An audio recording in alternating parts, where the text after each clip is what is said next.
Hey professor, this will be my video demo for experiment 1. I realize I'm doing this late. I honestly just completely forgot to do it, so I'm doing my best to get it done now. Sorry if there's some background noise. Um, Real quick, I wanted to use the same experiment page for everything because I had the parameter set up. So this is part 3, but I did take screenshots of my schematics for part 1 and part 2. So here's my schematic for part 1. I have it all set up and everything. And so then looking at the results based on the different voltages and inductors, this is the very first one that we have. And in comparison, we can see the changes as we switch out the voltage and currents. And so we can see that when we put them into the negative, it inverts the whole graph basically. And then when we come here and we move it to, and then when we come here, so the first one basically inverts everything. And then the second one, we still keep the voltage at -10, but then we move our current to -20, and we can see the huge just spike that we get from that. So that is my just observations for part 1.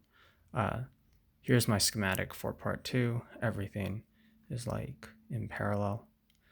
And so looking at our results, we have what you gave us as standard here. We can see our different overdamped, underdamped reactions.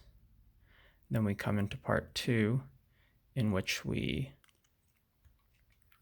have made our current now to 0 instead of 10, or sorry, our voltage to 0 instead of 10, and our current to 10 instead of 0. So we flipped it, and we do see that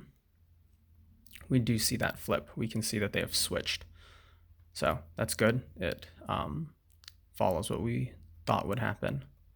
And then for part 3 here, we make it -10 and -10. So we can see what happens there, which is, hold on, I pulled up no, this is the right picture, yeah.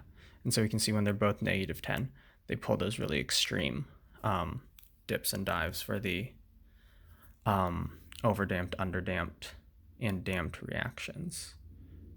Sorry, I'm really brain dead. I've been doing a lot of other finals, so if my explanations are kind of poor, I apologize. So we have all that.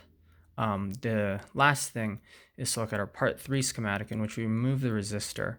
And so I set the values properly, and this is what I get.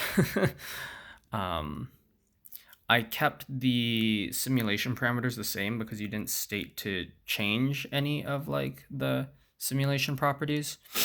So I get this, and it just seems like the resistor kind of tampers these waves down. It's also pretty interesting to realize that everything is flowing the same way, like we're not getting multiple cases without the resistor.